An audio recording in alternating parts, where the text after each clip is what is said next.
സമയം രാവിലെ 6 മണി. ഉണ്ണിമാമൻ്റെ വീട്ടിൽ നിന്നും രാവിലെ തന്നെ പുറപ്പെട്ടു. തിരുവനന്തപുരത്ത് നിന്ന് പുറപ്പെട്ട് ബാംഗ്ലൂർ, ഹൈദരാബാദ്, നാഗ്പൂർ, ഭിലായി, അലഹബാദ്, അയോധ്യ, വാരണാസി, ബീഹാർ, ഒറീസ, വിശാഖപട്ടണം, വിജയവാഡ വഴി തിരുവനന്തപുരത്ത് തിരികെ എത്തുന്ന രീതിയിലാണ് യാത്ര ക്രമീകരിച്ചിരിക്കുന്നത്.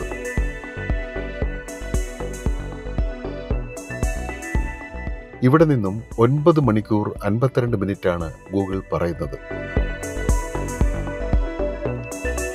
ബഗലഗുണ്ടെ വിശ്വേശ്വര ലേഔട്ട് 5th ക്രോസ് റോഡിലൂടെ ഹെസാർകട്ട റോഡ് വഴി മല്ലസാന്ദ്ര മെയിൻ റോഡിലെത്തി, ജാലഹള്ളി റോഡ് കയറി HMD റോഡിലെത്തി ശ്രീനഗർ കന്യാകുമാരി ഹൈവേയിലൂടെ യാത്ര തുടരാമെന്നാണ് കരുതുന്നത്. തിരക്ക് കൂടുന്നതിന് മുമ്പ് തന്നെ സിറ്റി ഒഴിവാക്കാനാണ് രാവിലെ തന്നെ പുറപ്പെടുന്നത്. പലപ്പോഴും ഇത്തരം ലോറികൾ മാർഗതടസ്സമുണ്ടാക്കി റോഡ് നിറഞ്ഞു നീങ്ങുന്നത് കാണാം. യാത്രയിൽ ഇതൊക്കെ സർവ്വസാധാരണമാണ്. ആ സമയനഷ്ടം കൂടി കണക്കാക്കിയാണ് ഞാൻ യാത്രാസമയം ക്രമീകരിക്കാറ്. മൂടൽമഞ്ഞ് മുൻഗ്ലാസിൽ മറ സൃഷ്ടിച്ചിരിക്കുന്നു. കാഴ്ചയെ അത് നല്ല രീതിയിൽ മറയ്ക്കുന്നുണ്ട്. കുറേ നേരമായി തടസ്സമായി നീങ്ങിക്കൊണ്ടിരുന്ന ലോറിയെ ഒരുവിധം മറികടന്ന് യാത്ര തുടർന്നു. ഇടതുവശത്തായി കാണുന്നത് ഹെമ്പൽ ലേക്കാണ്. നേരം പുലർന്നതോടെ തിരക്കും കൂടി വരുന്നുണ്ട്. ലോകത്തിലെ തന്നെ അതിവേഗം വളരുന്ന നഗരങ്ങളിലൊന്നാണ് ബാംഗ്ലൂർ. ഇന്ത്യയിലെ 3ാമത്തെ ജനനിബിഡ പ്രദേശം. വൻകിട വ്യവസായശാലകളും സോഫ്റ്റ്വെയർ, എയ്റോസ്പേസ്, വാർത്താവിനിമയ സംവിധാനങ്ങൾ, മെഡിക്കൽ കമ്പനികൾ ഉൾപ്പെടെ മികച്ച ആശുപത്രികളുടെയും ആസ്ഥാനമാണ് ബാംഗ്ലൂർ. ഇന്ത്യയുടെ സിലിക്കോൺ വാലി എന്നാണ് ബാംഗ്ലൂർ അറിയപ്പെടുന്നത്. 1500കളിൽ വിജയനഗര സാമ്രാജ്യം ഭരിച്ചിരുന്ന കെമ്പഗൌഡ ഒന്നാമനെയാണ് ബാംഗ്ലൂരിന്റെ സ്ഥാപകനായി കണക്കാക്കുന്നത്. ഈസ്റ്റ് ഇന്ത്യ കമ്പനിയുടെ ഭരണകാലത്ത് ബാംഗ്ലൂർ അവരുടെ പടിഞ്ഞാറൻ ഇന്ത്യയുടെ പ്രധാന ഭരണകേന്ദ്രമായി വികസിപ്പിച്ചു. ഇന്ന് രാജ്യത്തെ മികച്ച പഠന ഗവേഷണ കേന്ദ്രങ്ങളും വിദ്യാഭ്യാസ സ്ഥാപനങ്ങളും ബാംഗ്ലൂരിലാണ്. ഇന്ത്യയിൽ നിന്നും കയറ്റി അയക്കപ്പെടുന്ന കമ്പ്യൂട്ടർ സോഫ്റ്റ്വെയറുകളിൽ 35% ബാംഗ്ലൂരിന്റെ സംഭാവനയാണ്. സമയം രാവിലെ 8 മണിയോടടുക്കുന്നു. നല്ല വിശപ്പ്. ഗൂഗിളിൽ ഹോട്ടലിനായി സെർച്ച് ചെയ്തപ്പോൾ കൃത്യമായി A to B കാണുന്നു. കയറി. യാത്രയിൽ എപ്പോഴും ആദ്യം പ്രിഫർ ചെയ്യുന്നത് A to B ആണ്. പക്ഷേ സൗത്തിൽ മാത്രമേ കണ്ടിട്ടുള്ളൂ. നോർത്ത് ഇന്ത്യയിൽ A to B കണ്ടിട്ടില്ല. നല്ല വൃത്തിയുള്ള ഹോട്ടൽ. തൃപ്തിയായി ഭക്ഷണം കഴിച്ചു. അപ്പോൾ രാവിലത്തെ കാര്യം കുശാൽ. സന്തോഷത്തോടെ തിരികെ ഇറങ്ങി. ദൂരെ വരെ കാണാം അല്ലേ? ഇവിടെ റൈറ്റ് സൈഡ് ലേക്ക് ഉണ്ട്, സൊന്നാപുര ലേക്ക്. റൈറ്റ് സൈഡ് ദൂരെ മലയുണ്ട് കേട്ടോ. മൂടി നിൽക്കുന്നുണ്ട്, നമ്മൾ കാണാത്തതാണ്. ദൂരെ അതിൽ വീഡിയോയിൽ ചിലപ്പോൾ കിട്ടണമെന്നില്ല. യാത്ര തുടരുകയാണ്. സോനാപുര ലേക്കിന്റെ ഓരത്തുകൂടിയാണ് ഇപ്പോൾ യാത്ര ചെയ്യുന്നത്. പൂക്കളുടെ നഗരമെന്ന് പേരുകേട്ട ബാംഗ്ലൂരിലെ റോഡുകൾക്കും പ്രത്യേക മനോഹാരിതയുണ്ട്. നീണ്ടുകിടക്കുന്ന റോഡിനിരുവശത്തും പൂച്ചെടികൾ നിരനിരയായി നിൽക്കുന്നു. NH-44 എൻ്റെ ഇപ്പോഴത്തെ യാത്ര.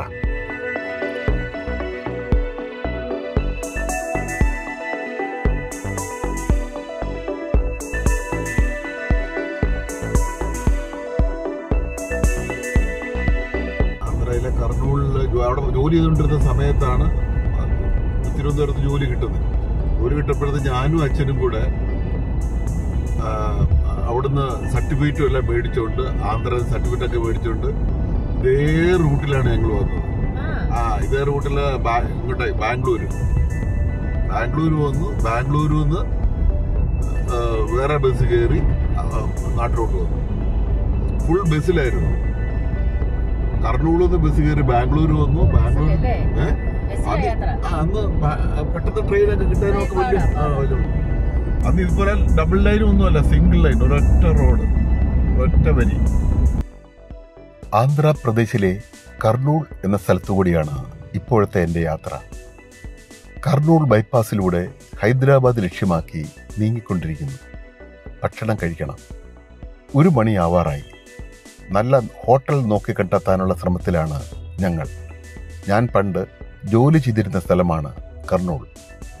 1984, 85, 86 വർഷങ്ങളിൽ ഞാൻ ജോലി ചെയ്ത സ്ഥാപനം കാണണമെന്ന് ആഗ്രഹമുണ്ടായിരുന്നു. എന്നാൽ അത് മറ്റൊരു റൂട്ടിലായതിനാൽ പോയി കണ്ട് തിരികെ വരുമ്പോൾ ഏറെ താമസിക്കും. 6 മണിക്ക് മുമ്പെങ്കിലും ഹൈദരാബാദ് എത്താനാണ് ശ്രമിക്കുന്നത്. കർണൂലിൽ നിന്നും 3 മണിക്കൂർ 30 മിനിറ്റ് യാത്രയുണ്ട്. ആഗ്രഹം ഉപേക്ഷിച്ച് വിഷമത്തോടെ കർണൂലിനോട് വിട പറഞ്ഞു.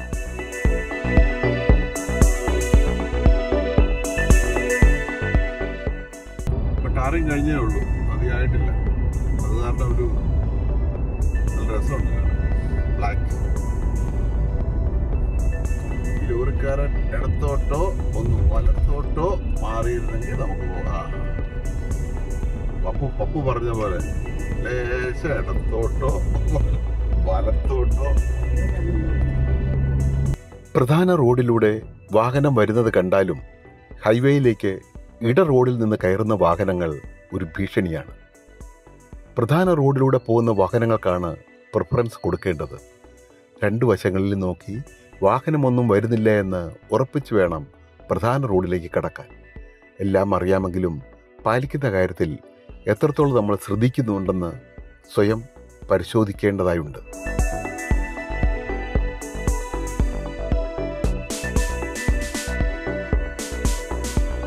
നമ്മളിങ്ങോട്ട് വണ്ടിയിലിങ്ങോട്ട് വന്നപ്പോഴത്തേക്ക് കുറെ പേര് കുടിയൊക്കെ പിടിച്ചിട്ട് വെള്ളത്തിന്റെ ബോട്ടിൽ ചോദിച്ചില്ലേ. വെള്ളത്തിന്റെ ബോട്ടിൽ ചോദിച്ച് അവര് വന്നു. അവർക്ക് നമ്മൾ വെള്ളം കൊടുത്തു, പൈസയും കൊടുത്തു. വെള്ളം കൊടുത്തവർക്ക് പൈസയും കൊടുത്തു. അവർ നടന്നു വരികയാണ് എത്ര കിലോമീറ്ററുകൾ. അപ്പം ഈ വ്യക്തികളെയൊക്കെ നമ്മൾ ഒരു ജീവിതത്തിൽ എപ്പോഴെങ്കിലും കാണുമോ? നല്ല എവിടെയോ കിടന്ന് ഞാൻ എപ്പോഴും ആലോചിക്കുന്നത്, ഒരിക്കൽ പോലും ഇനി ആ മനുഷ്യനെ നമ്മൾ കാണത്തില്ല അല്ലേ? പക്ഷെ അതൊരു ഭയങ്കര സംഭവമല്ലേ. നമ്മളിനി ആ മനുഷ്യനെ ഒരിക്കലും കാണത്തില്ല. അയാൾ അടുത്ത് വന്നിരുന്ന് വർത്താനം പറഞ്ഞു, വെള്ളവും മേടിച്ചു, അങ്ങേർക്ക് പൈസയും കൊടുത്ത് നമ്മളിക്ക് പോകുന്നു. ഒരു ഭയങ്കര ഒരിക്കലും. അതിപ്പോ രാവിലെ നമ്മൾ ഫുഡ് കഴിക്കാനായിട്ട് പോയില്ലേ, ഫുഡ് കഴിക്കാണ്ട് പോയപ്പോഴത്തെ ആ ഫുഡ് എടുത്തു തന്ന ആ പെണ്ണ് ലേഡി, ഇവരെയൊക്കെ നമ്മളിങ്ങനെ ജീവിതത്തിൽ ഒരിക്കൽ മാത്രം കാണുന്ന കുറെ ആൾക്കാരുണ്ട്. ഒരിക്കലേ അവരെ കാണുള്ളൂ. ഇപ്പോൾ തുംഗഭദ്ര നദിയുടെ മുകളിലുള്ള നീണ്ട പാലത്തിലൂടെയാണ് യാത്ര ചെയ്യുന്നത്. സ്കൂൾ പഠനകാലത്ത് പുസ്തകങ്ങളിലൂടെ പരിചയപ്പെട്ട സ്ഥലനാമങ്ങളും പുഴനാമങ്ങളും ഒക്കെയാണ് ഇതൊക്കെ. അതുകൊണ്ട് തന്നെ ഒരടുപ്പം ഈ നദിയോടും തോന്നുന്നുണ്ട്. ദക്ഷിണേന്ത്യയിലെ പ്രധാന നദിയാണ് തുംഗഭദ്ര. കർണാടകയിലൂടെയും ആന്ധ്രയിലൂടെയും ഒഴുകുന്നു. കർണാടക സംസ്ഥാനത്ത് നിന്നാണ് നദിയുടെ ഉത്ഭവം.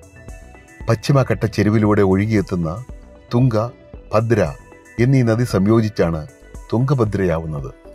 ഏതാണ്ട് 531 കിലോമീറ്റർ ദൂരം ഈ നദി സഞ്ചരിച്ച് പിന്നീട് ആന്ധ്രാപ്രദേശിൽ വെച്ച് കൃഷ്ണനദിയിൽ ലയിക്കുകയാണ് ചെയ്യുന്നത്.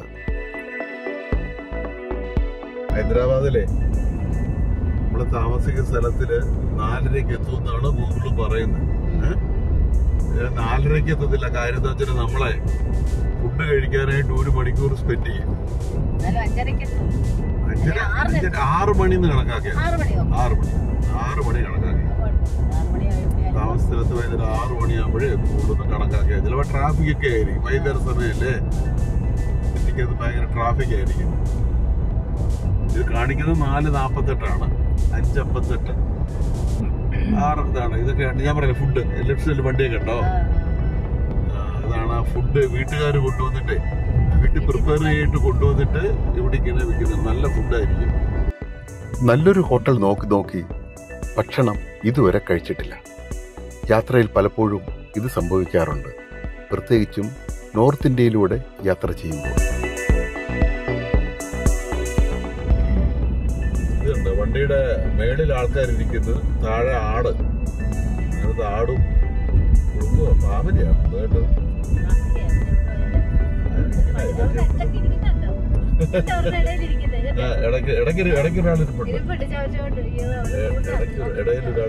മനോഹരമായി നീണ്ടുകിടക്കുന്ന വയലേലകൾ കണ്ടുകൊണ്ടാണ് യാത്ര.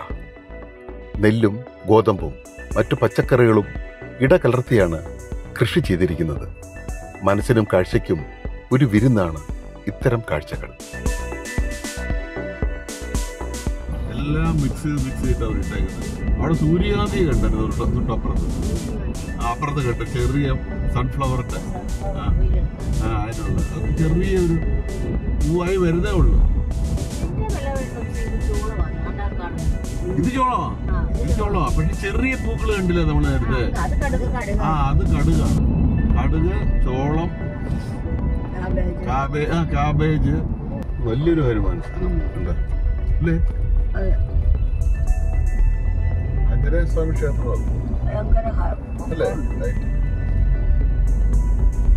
ഇനിയിപ്പോ ഹനുമാൻ സ്വാമിയുടെ ഒക്കെ ക്ഷേത്രങ്ങൾ ഇങ്ങനെയുള്ള പ്രതിമകൾ കാണാം. അങ്ങോട്ടങ്ങോട്ട് പോകും. ഒത്തിരി കാണാം. ഹൈദരാബാദ് നഗരത്തിലേക്ക് കടക്കുകയാണ്. വഴിതെറ്റി. ചെറിയ സംശയം. തിരികെ റിവേഴ്സ് എടുത്ത് മറ്റൊരു വഴിയിലേക്ക് തിരിഞ്ഞു.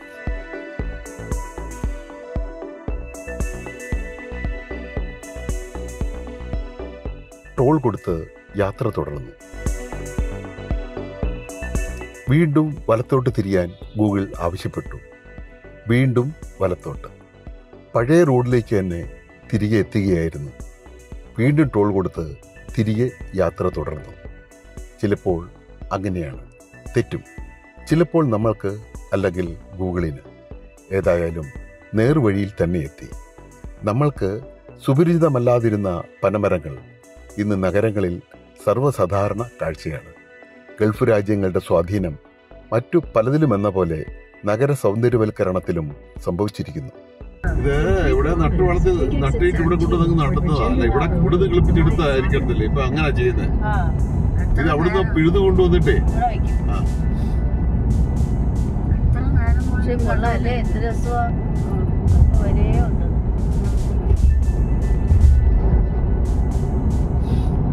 അവിടെ വേറെ വൃക്ഷങ്ങളൊന്നും വളരാത്തതുകൊണ്ടാണ് അവർ ഈ തന്നെ വെച്ചത്. നീണ്ട ഫ്ലൈ ഓവറുകൾ 3 വരിയിലും 4 വരിയിലുമൊക്കെയായി നഗരത്തിന് മുകളിലൂടെ പരന്ന് കിടക്കുകയാണ്. തിരക്കുകൾ കുറയുമെങ്കിലും നഗരവും നാട്ടുകാരുമായുള്ള ബന്ധം ഇത്തരം ഫ്ലൈ ഓവറുകൾ ഇല്ലാതാക്കുന്നുവല്ലോ എന്ന ദുഃഖം എനിക്കുണ്ട്.